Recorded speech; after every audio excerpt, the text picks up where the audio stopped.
서안평의 공격에 이어 313년엔 낭랑을 공격한다.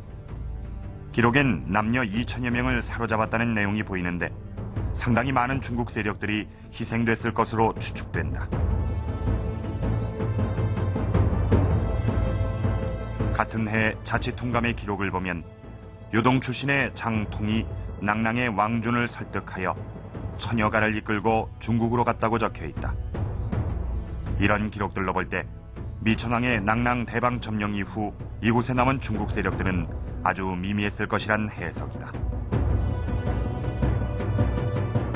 그때 일반 백성 1000가를 끌고 갑니다. 그러니까 그러니까 일가를 4명이나 5명으로 본다면은 1000가면은 4000명, 5000명이 되는 거죠.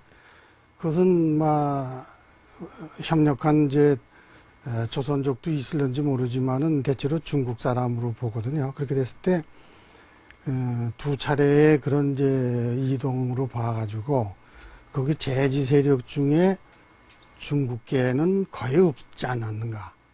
그래서 저희는 무슨 동수라는 사람이 중국 사람을 기반으로 해서 큰 세력을 잡았다. 이렇게는 생각을 안 합니다. 간접 통치를 했다고 볼 수 없는 또 하나의 기록은 삼국사기에 나타난 천도 기록이다. 343년 고국 원왕은 수도를 평양 동황성으로 옮긴 것으로 나타난다. 평양천도와 함께 369년 고구려 후방 깊숙이 황해도 백천 일대에서 백제와의 사이에 벌어졌던 첫 전투는 이미 낭랑대방 고지가 고구려의 완전 지배하에 있었다는 것을 증명한다는 것이다.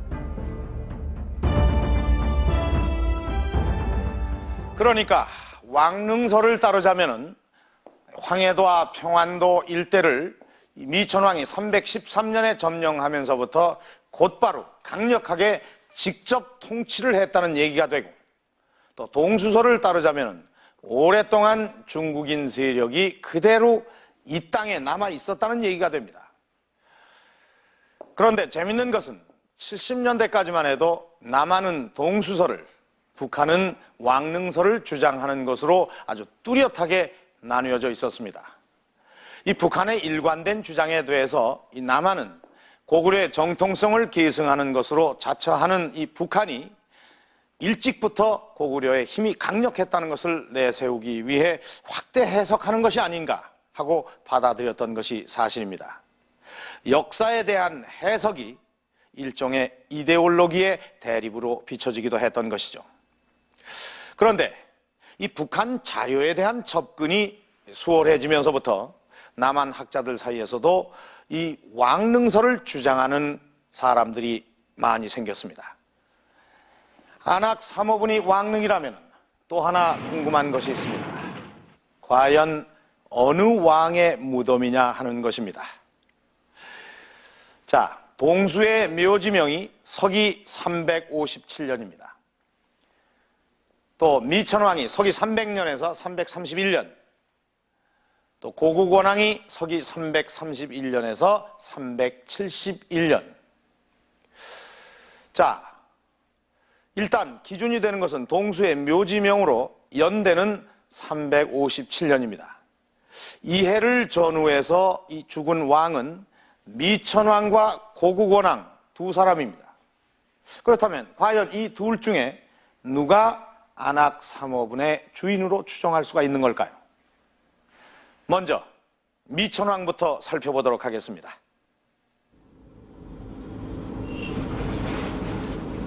고구려가 수도를 평양으로 옮기기 전 400여 년간 도읍지였던 중국 길림성 집안시. 시내를 조금만 벗어나면 수많은 고구려 고분들을 만날 수 있다. 12,000여 개의 무덤이 모여있는 통구고분. 전통적으로 왕의 무덤을 수도 주변에 조성한 관례에 따르면 이 일대엔 왕의 무덤도 상당수 있을 것으로 추정된다.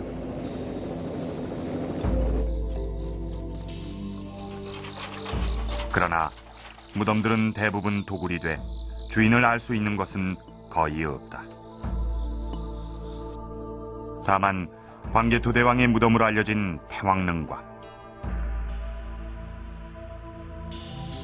장수왕의 무덤으로 알려진 장군총 정도가 주인이 알려진 무덤들일 뿐이다. 그렇다면 미천왕의 무덤도 당연히 수도인 집안현 근처에 있어야 한다.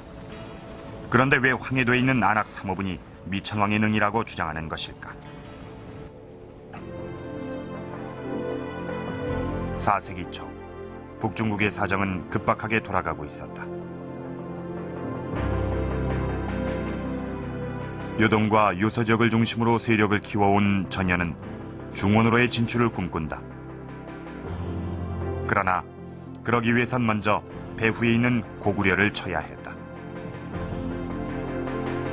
342년 전현은 드디어 고구려 요동 진출의 전통적 통로였던 남북로를 통해 대대적인 공격을 감행한다. 이때 고구려 군사 전략상 최대의 실수가 벌어진다. 북로는 넙지가 하고 쳐들어오기가 아주 좋은 곳이고 남로는 아주 산 계곡이 좁고 해가지고 쳐들어오기가 굉장히 힘든 곳이었습니다. 그렇기 때문에 힘든 곳에다 배치를 많이 않고 아주 쳐들어오기 쉬운 데다가 많은 군사를 배치할 것이다. 또 대부분 그렇게 했습니다. 그래서 적들이 이것을 거꾸로 이용을 해가지고 남로로 쳐들어온 겁니다. 그리고 아주 작은 군사들만 북로로 이렇게 쳐들어왔거든요.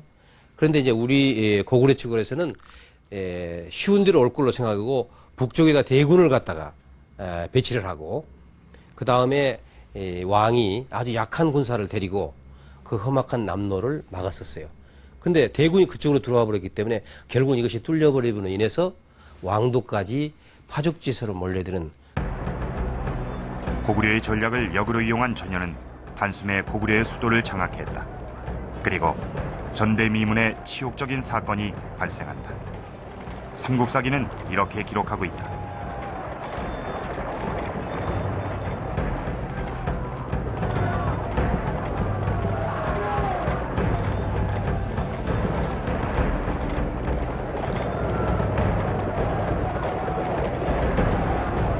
왕이 도망을 가니까 거기에서 나중에 사람을 5만 명을 잡아갑니다. 남녀 5만 명을 잡아가고 금은 보화 이런 거 전부 가져가고 그 다음에 왕의 어머니를 잡아갑니다.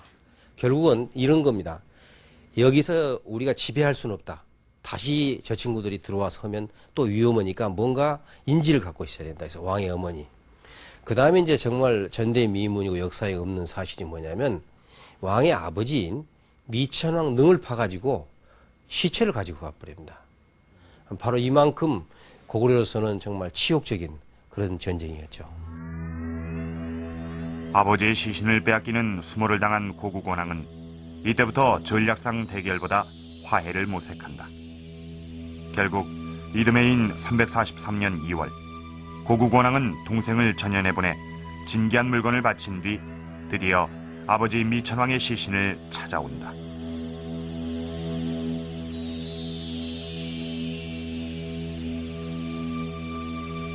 그리고 바로 그해 7월 고구권왕은 수도를 평양 동황성으로 옮긴다. 시신 반환과 평양 천덕, 이 두 가지 사건이 미천왕설이 나오게 된 배경이다.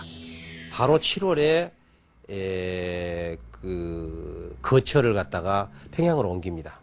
평양 동황성으로 옮긴다 이게. 여기에서 이견이 나오는 겁니다.